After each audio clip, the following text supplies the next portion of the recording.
He emerged from the river at sunrise, 12 miles away to the north. This had been the fastest way to leave the village. His placidity had calmed the river. He caught hold of a tree and pulled himself out of the river.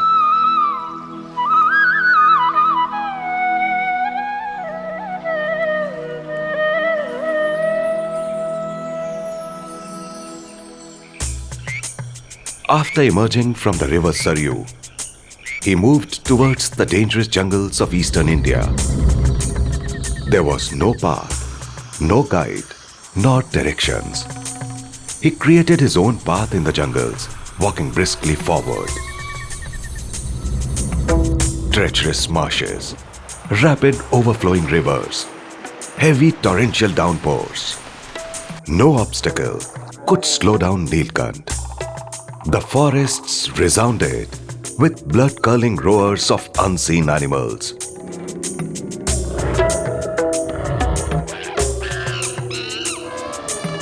Even the sun's rays could not penetrate the darkness of these dense forests. And yet, Nilkanth's luster spread a light and warmth here too.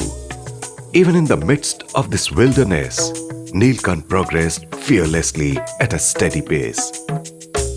His steps did not falter in spite of the difficulties, the likes of which he had never seen before. His speed indicated that he was determined to complete an immense task in a brief time span. His journey would last for 7 years, 11 months and 13 days, and would take him across many such frightful jungles.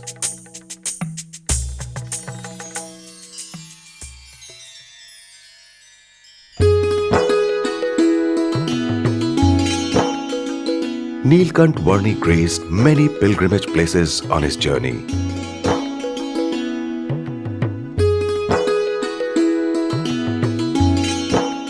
Beginning from northern India, he visited Naimisharanya-Tirth. He stayed here for 4 days. 29 July 1792.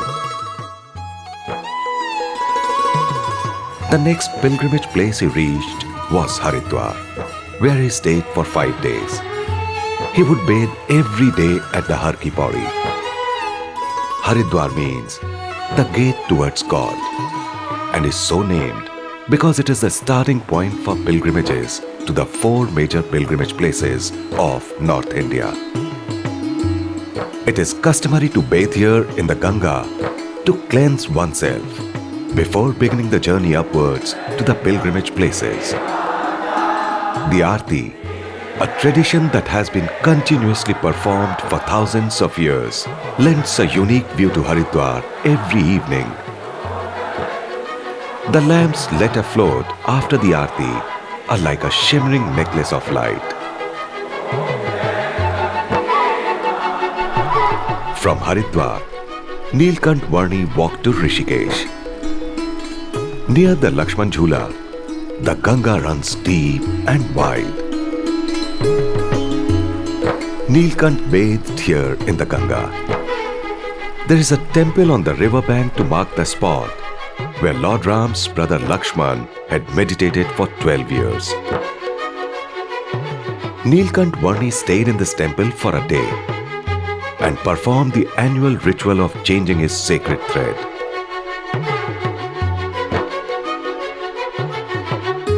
His murti has been installed in memory of his stay here.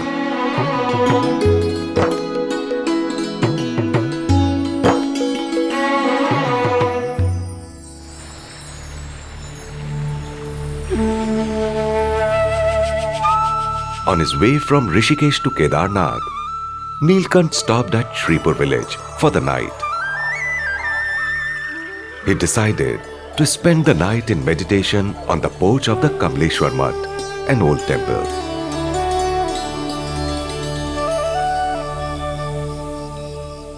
The mutt's head priest requested Nilkanth to stay inside the temple because of the fear of wild animals at night. But Nilkanth preferred to stay outdoors in tune with nature and animals, without fear of his life. Worried about Nilkanth's safety, the priest nevertheless closed the temple's doors for the others' safety.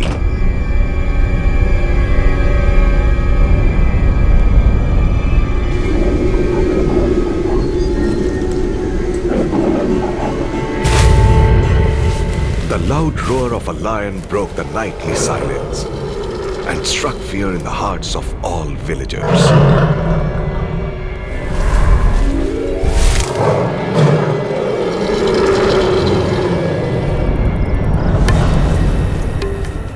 Everyone was worried for the young yogi, alone and unprotected.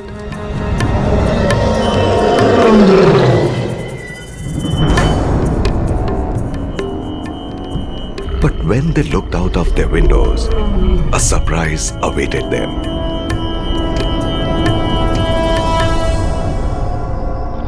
The lion had forsaken his violent nature and was sitting at the feet of Nilkanth like a pet.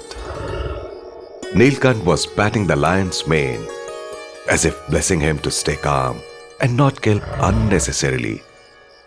The villagers surmised that a teenage yogi who could calm a lion had to be divine.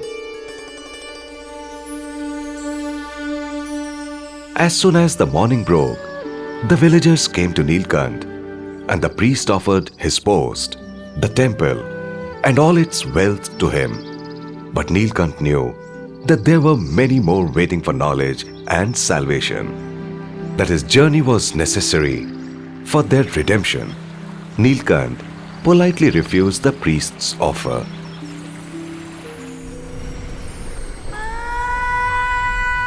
From Sripur, Nilkanth kept climbing towards Kedarnath.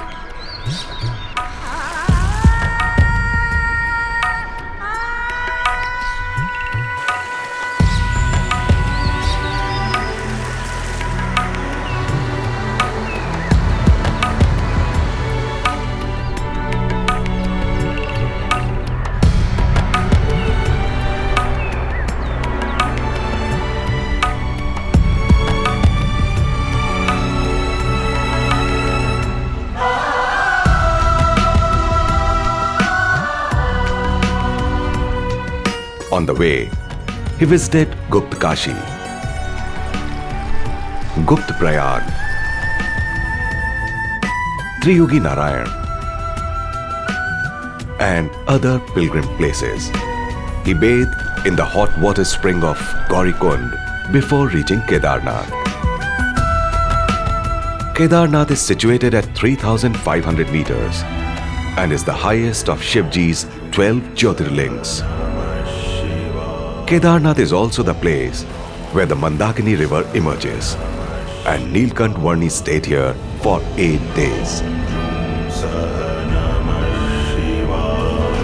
Now, he chose the difficult path of going straight from Kedarnath to Badrinath. This is a path that had never been attempted and is practically impossible to cross. The road he chose had many snowy peaks and difficult climbs, deep valleys on both sides, snow and stone for miles around, with not a soul in sight. Crossing this difficult terrain without anything to eat or drink, Nilkanth Varni covered the distance in just 9 days, reaching Badrinath on Vijayadashmi. Badrinath in the Himalayas is considered the gateway to Bhagwan Vishnu's abode, Vaikuntha. Nilkanth Varni bathed in the hot water spring at Taptkund, performed his morning prayers, and then went to the Badrinath temple for darshan. Badrinath's learned chief priest observed that Nilkanth's footprints contained the 16 holy signs, an indication that this was a divine being. The priest would give the food offered to the Nar Narayan Dev Murtis to Nilkanth.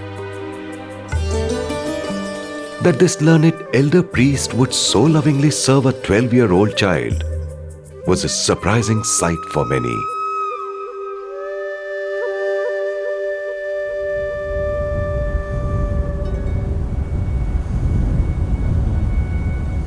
After the annual Deepotsav Annakut festival, everyone began shifting to the lower altitude of Joshimath to escape the harsh winter. But Nilkanth climbed upwards towards Mansarovar, walking into harsher winter and not away from it. 7th November 1792. Nilkanth Varni reached Badrinath. Nilkanth Varni stayed and performed austerities for 3 months at this sacred location. Nilkanth Varni then continued his journey into the freezing snow-covered peaks of the Himalayas. In these peaks, sunlight reflects brightly off the snow and can even blind humans. The chilling winds blow the clouds and turn bright day into night. All Nilkanth Varni had for rest was snow to sleep on and the sky to cover him. No place to sleep or even rest. Nothing to be found for eating or drinking. He did not tremble even in the face of such conditions. And in spite of the numbing chilly winds, avalanches could send down enough snow to cover towns and villages, along with everything and everyone in its path. He kept walking onwards with determination and purpose.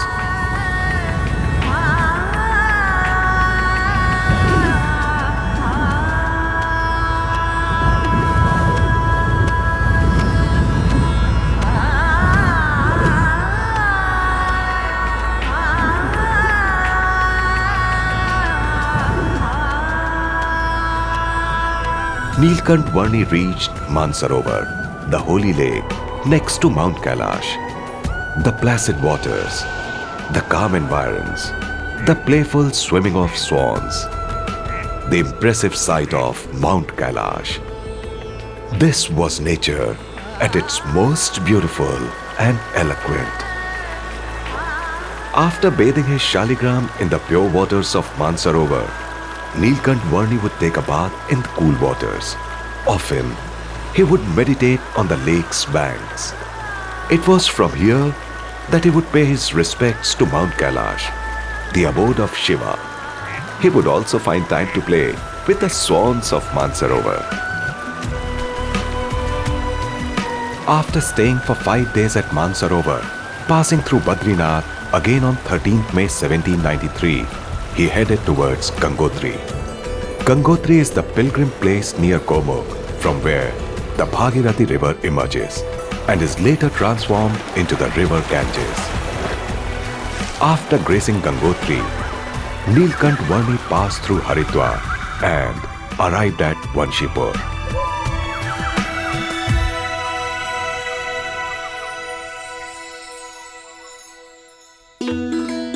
Among the many who were graced and impressed with Nilkanth Varni's presence was the king of Vanshipur.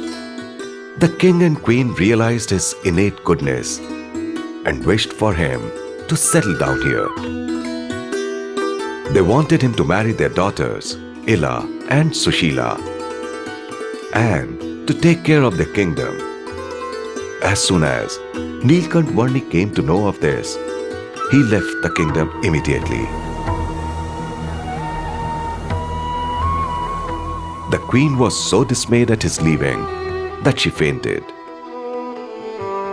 The king and his daughters were dismayed at his refusal to settle down. Efforts to stop him were of no avail. All the courtiers were sad to see the young yogi leave. Rejecting easily gained wealth and power at the young age of 13 showed that he was above these trappings of mortal happiness.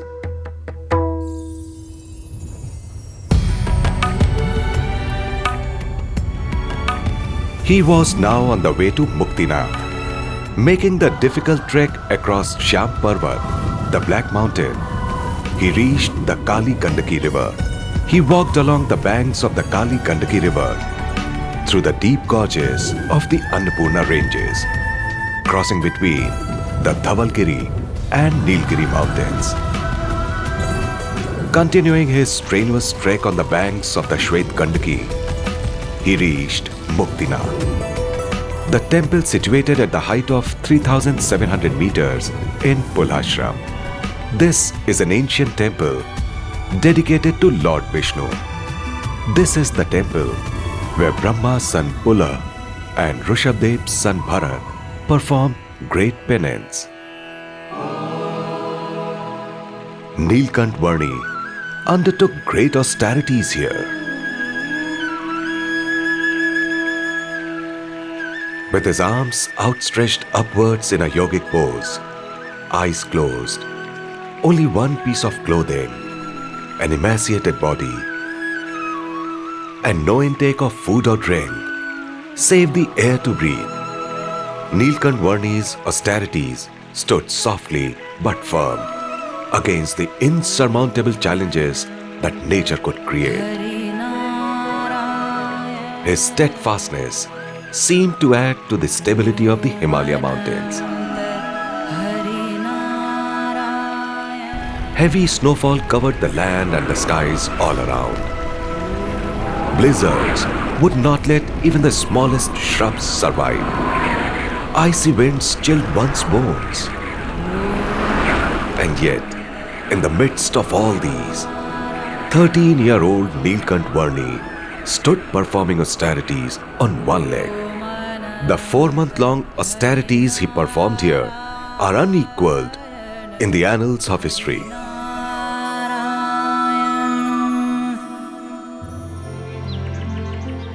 In October 1794, having left Muktinath, Nilkanth Varni blessed King Mahadatta of Budolnagar in his palace and then walked through the forests of Pokhara in Nepal.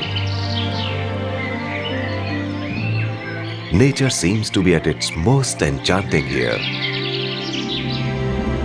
The view of high mountain ranges, lakes with crystal clear water, a clean blue sky, peaceful surroundings. Gopal Yogi stayed in a simple hut in this region. Nilkanth Varni began learning the higher form of yoga, Ashtanga Yoga, from Gopal Yogi. Nilkanth Varni always appreciated the skills of others and learned humbly from them. In just 1 year, he mastered the eightfold yoga of Yam, Niyam, Asan, Pranayam, Pratyahar, Dhyan, Dharana, and Samadhi. He would later teach yoga to many others.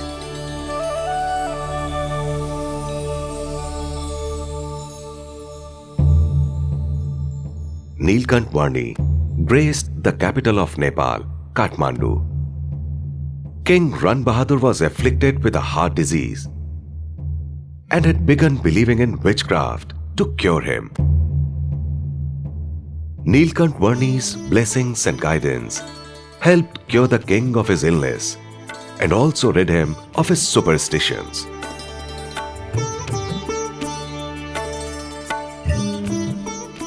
He visited the Pashupatinath temple and the Adi Varaha Tir in Nepal.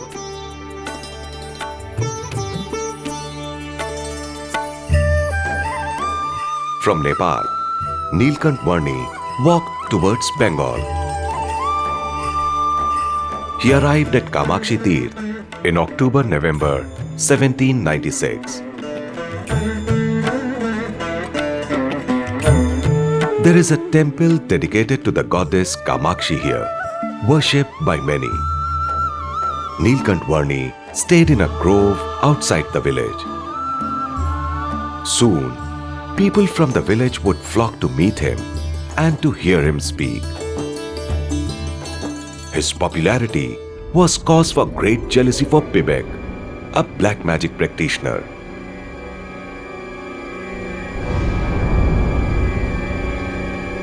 Nilkanth Varni's appeals to him not to oppress the people, not take advantage of them, angered him.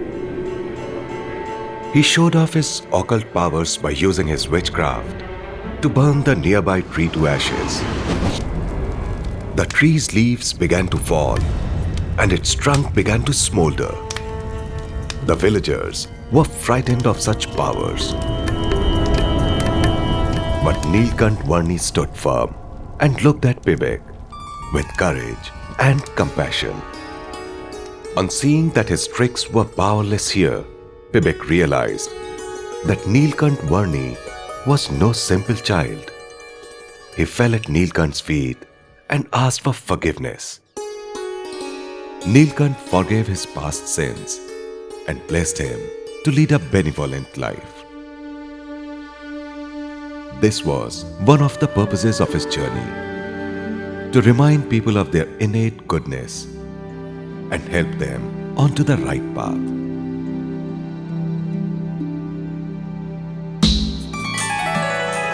Nilkanth Varni soon progressed from eastern Bengal to western Bengal. He visited Chaitanya Mahaprabhu's Navadvip and the meeting of the Ganga and the Indian Ocean at Ganga Sagar. After bathing in the waters of Ganga Sagar, a popular pilgrimage place, he went by boat to Kapilashram in the Sundarban forests. He stayed for 1 month at the ashram, thus honoring Kapil Muni's penance there. Bhubaneswar and Sakshi Gopal were the next 2 pilgrim places he visited.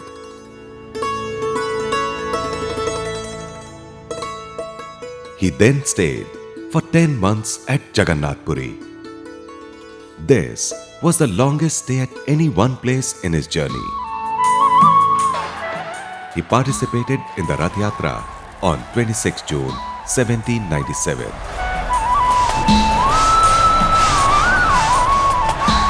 Devotees and onlookers have gathered here since thousands of years for this religious festival.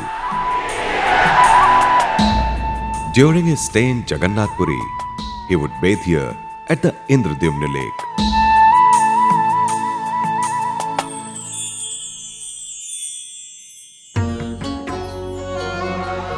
Nilkanth Varni was now headed towards southern India. He visited Tirupati, a major pilgrim place.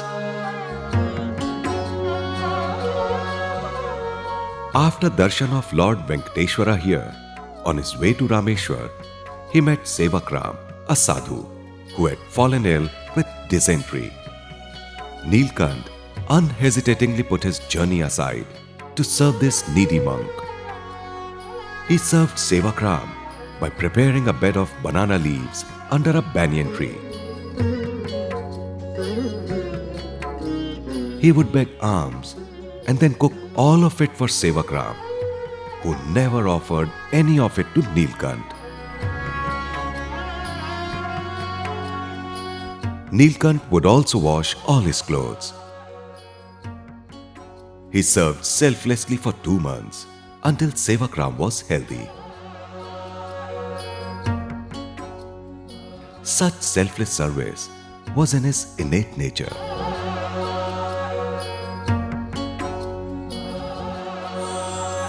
In his travels in southern India in 1797, Nilkanth Varni graced many pilgrimage places, including Vishnukanchi, Shivkanchi, and Sri Rangakshetra. He stayed for 2 months in Sri Rangakshetra. From there, he reached Rameshwar. Here too, he stayed for 2 months. From Rameshwar, he walked to Dharmashayanam, Sundarajtir, Bhutpuri, Totadri, and then reached India's southernmost point, Kanyakumari. Here, he bathed in the confluence of 3 oceans. From Kanyakumari, he began walking on the western coast and graced Lambe Narayan, Padmanabh, Adi Keshavtir, Guruvayur, and many other pilgrimage places.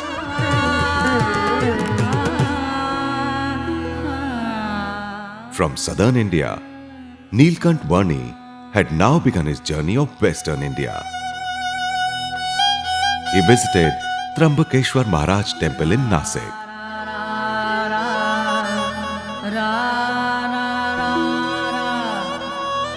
His first steps in Gujarat were in the pilgrim place of Shoklatirth.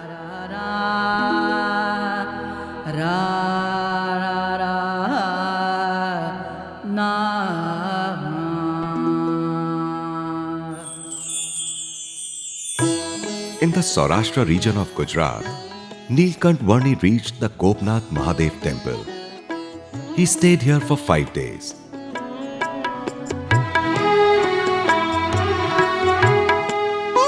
The faithful would see a likeness of Lord Shiva in him. A Shiva follower, Janbai, used to visit the temple every day to bathe the Shivling in milk. When she saw Nilkanth Varni, she instinctively offered the milk to him instead. And while Nilkanth was drinking the milk, she glimpsed the vision of Shivji doing the same. The scriptures say that when someone serves God with love and devotion, he responds with even more affection. This scriptural truth was true of Nilkanth as well.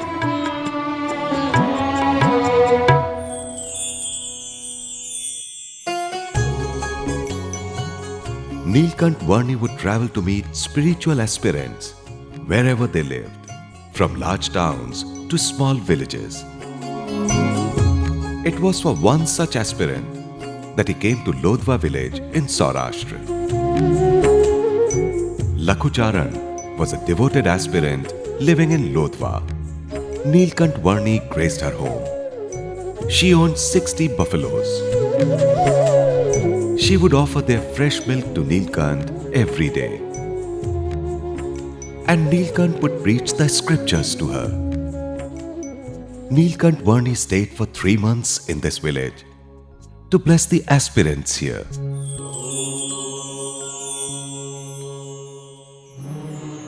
Dharmadas's ashram in Junagadh was a place where all visitors were given alms. Nilkanth Varni took some of the food and sat in a corner to eat. At that moment, some arrogant mendicants shouted at him, "You, sit somewhere else." Nilkanth quietly moved away, but the mendicants persisted and moved him again and then again. Not once or twice, but 11 times. But Nilkanth was not one to lose patience. He moved every time, without any anger or irritation, praying for the good of everyone. He then visited the Bhutnath temple.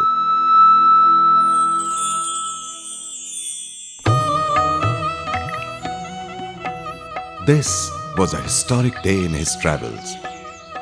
21st August 1799.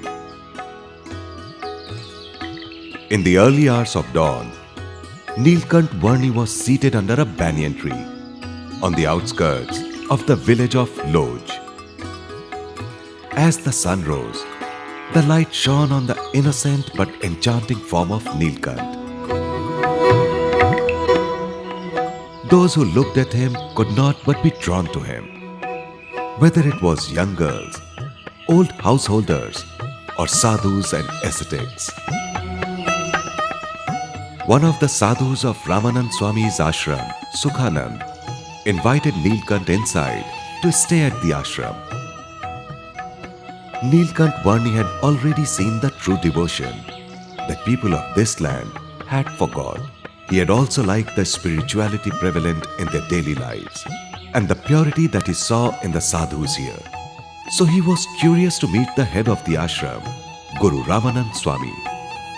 Nilkanth Varni decided to stay on at Lodh. He had travelled over 12,000 kilometers.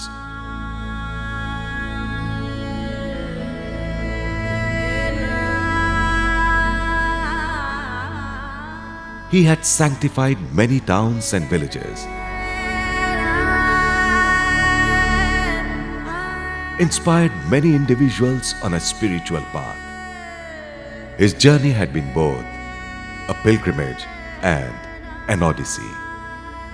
His young age, his selfless objectives, and the hardships he faced made his journey a benchmark for spiritual learning and advancement.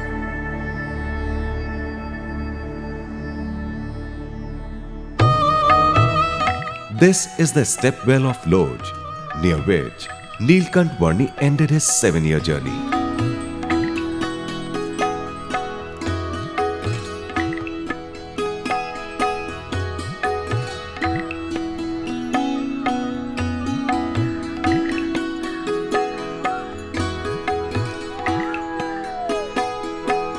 And this is the rock on which he sat under the banyan tree.